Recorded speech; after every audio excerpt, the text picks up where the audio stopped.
a Sofia quer bananinha. Oi, gente, tudo bem? Eu tava aqui com a Sofia e a gente inventou uma maneira De lavar bem a mão. recreativa de poder mostrar para as crianças a importância de lavar a mão, tá bom? E como é que é, Sofia? Mostra pro papai o que acontece. O Se que pôr acontece. a mão do bichinho, ele muda e se lava a mão e ele faz. Isso. Ela tá bem esperta já. A importância de lavar a mão. Esse é o treinamento que nós faz aqui. Põe a mão no bichinho sem lavar a mão. O que acontece, Sofia? Mostra pro papai. Mostra. Coloca a mão na água. Mostra pro papai.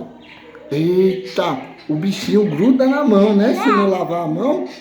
Agora, mostra pro papai o que acontece se Sofia lavar a mão no sabão. Agora a Sofia vai colocar aqui, bem aqui no meio, né? E vai mostrar pro papai. Mostra pro papai agora o que acontece se Sofia lavar a mão. Eita, o que aconteceu, Sofia? Correndo! O bichinho correu, tá vendo? Essa é a importância de lavar a mão. Eu botar um pouquinho. Isso.